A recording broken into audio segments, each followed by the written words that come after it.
আসসালামু আলাইকুম। প্রেগনেন্সি নিয়ে আমাদের ভিডিওগুলোর মাঝে আপনাদের অনেক প্রশ্ন দেখি কমেন্ট সেকশনের মাধ্যমে। আজকে আমরা সেই কমেন্টগুলোর মাঝে সবচেয়ে বেশি করা যে প্রশ্ন আছে সেই প্রশ্নটার উত্তর জানাবো। তো আজকে আমরা জানাবো প্রেগনেন্সি অবস্থায় প্রথম 3 মাসে কোন খাবারগুলো খাওয়া যাবে না বা খাওয়া উচিত নয়। তাহলে চলুন আপনাদেরকে একে একে সেই প্রশ্নগুলো এবং তার উত্তরগুলো জানাই। আসলে আমাদের মা, চাচিরা কিংবা শাশুড়ি মারা, দাদি নানিরা অনেকেই কিন্তু বলে থাকে প্রেগনেন্সি অবস্থায় এটা খাবে না, ওটা খাবে না, এটা এই সময় খাওয়া যাবে না, ওটা ওই সময় খাওয়া যাবে না। তারা জেনে বা না জেনেই কিন্তু বলে থাকে। তো আজকে এই ভিডিওর মাধ্যমে আমরা যে খাবারগুলোর কথা বলবো সেই খাবারগুলো তারা কেন খেতে না করে তার সঠিক কারণ জানাবো আপনাদেরকে। তো ভিডিওটা কিন্তু খুবই উপকারী, বিশেষ করে যারা নতুন মা হতে চলেছেন, যারা প্রথম প্রেগনেন্সি, তাদের জন্য এটা খুবই উপকারী। তো না টেনে পুরোটা দেখবেন, আশা করি উপকৃত হবেন। ভালো লাগলে লাইক, কমেন্ট, শেয়ার দিয়ে রাখবেন। যদি নতুন হয়ে থাকেন তাহলে অবশ্যই সাবস্ক্রাইব করে রাখবেন। তো চলুন মূল আলোচনায় চলে যাওয়া যাক। তো প্রথম প্রশ্ন, এক আপু প্রশ্ন করেছে, আপু অনেকেই বলে প্রথম দিকে পেঁপে খাওয়া যাবে না, আসলে কি তাই? হ্যাঁ, আসলেই তাই।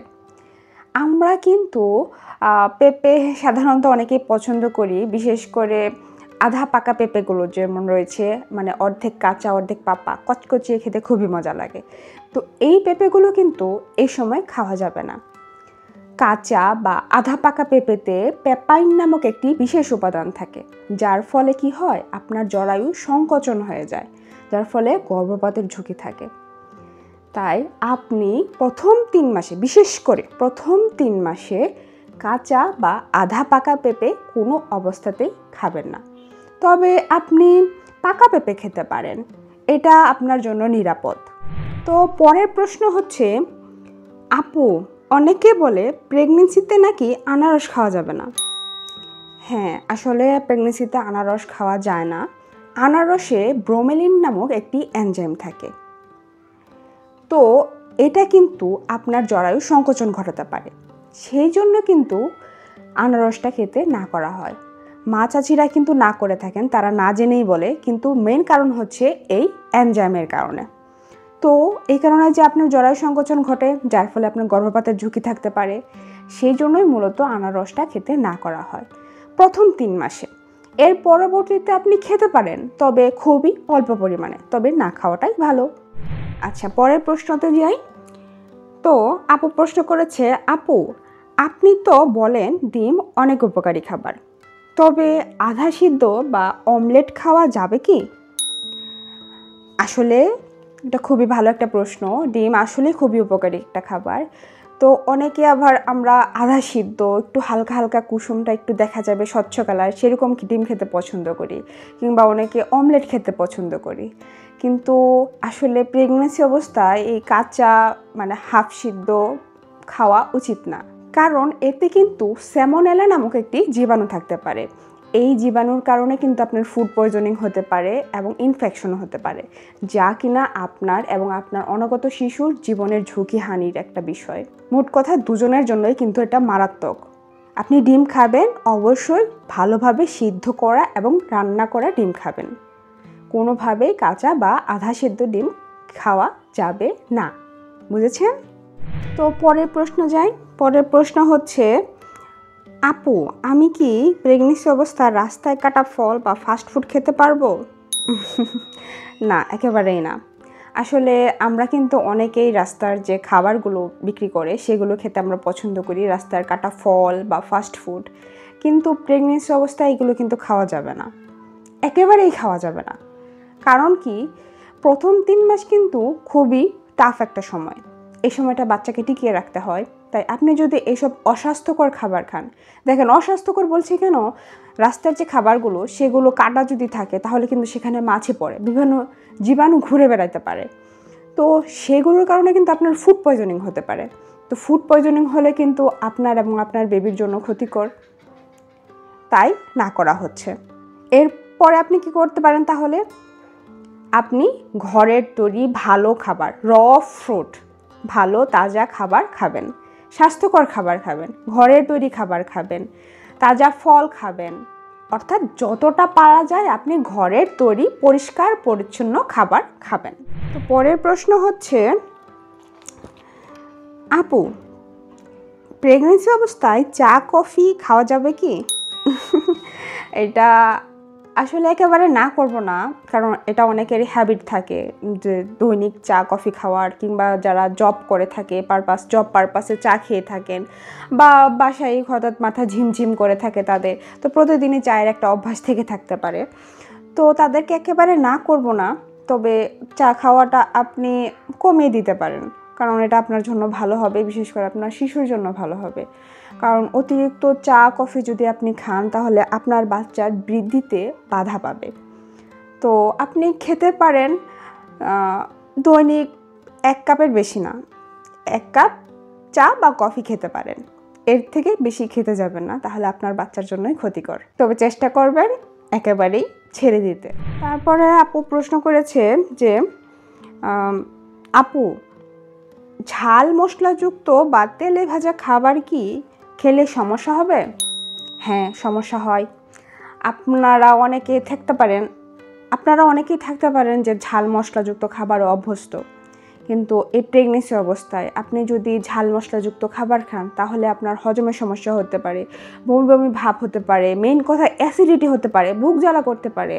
তো আপনি যদি এই সময় বেশি করে ঝাল মশলাযুক্ত খাবার খান তাহলে কিন্তু আপনার এই সময় বমি বমি ভাবটা বেশি হয়ে থাকে। তাই আমি বলবো এই ধরনের খাবারগুলো আপনি এই সময় মানে প্রেগনেন্সির প্রথম 3 মাসে অন্তত এড়িয়ে চলবেন। অনেকের কিন্তু আপনাদের এই সমস্যাটা হয় না যে আপু আমার গ্যাসের সমস্যা হচ্ছে, আমার বুকটা খুব জ্বালা পোড়া করছে। কারণ কি?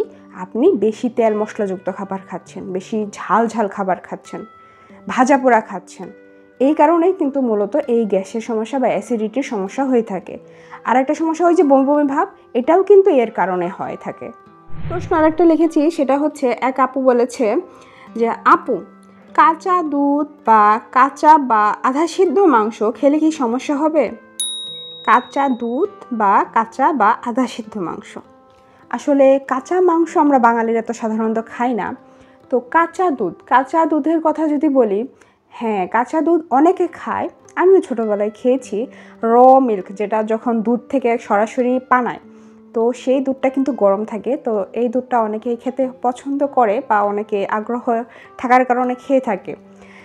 তো এই দুধটা কিন্তু এই সময় খাওয়া যাবে না, বা কাঁচা মাংস না, আধা সিদ্ধ যে মাংস রয়েছে, বিভিন্ন প্রসেসড ফুডগুলো রয়েছে সেগুলোতে কিন্তু কাঁচা মাংস বা আধা সিদ্ধ মাংস ইউজ করে থাকে, কিংবা যে ফাস্ট ফুড আইটেমগুলো রয়েছে সেগুলো তো মাংস কিন্তু পুরোপুরি সিদ্ধ হয় না, সেগুলো কিন্তু আপনার জন্য বিপজ্জনক হতে পারে। কারণ এগুলো খাওয়ার ফলে কিন্তু আপনার ফুড পয়জনিং বা ইনফেকশন হতে পারে, যা কিনা বাচ্চার জন্য ক্ষতিকর। তাই এই সময় কাঁচা বা আধা সিদ্ধ যে মাংস রয়েছে বা কাঁচা যে কোনো খাবারই রয়েছে, কাঁচা ডিমও রয়েছে, কিন্তু সেই খাবারগুলো খাবেন না। রান্না করা খাবার অবশ্যই ভালো করে গরম করে সিদ্ধ করে তারপর খাবার খাবেন। দুধ অবশ্যই ভালো করে জাল দিয়ে খাবার খাবেন।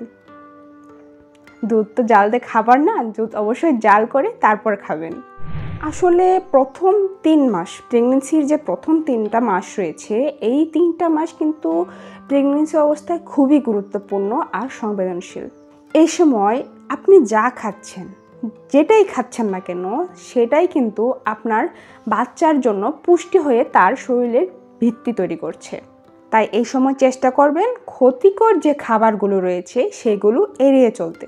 আমাদের মা চাচিরা যে সবসময় কুসংস্কার বা মানে অযথা মন গড়া কথা বলে তা কিন্তু নয়, কাজের কথাও কিন্তু বলে।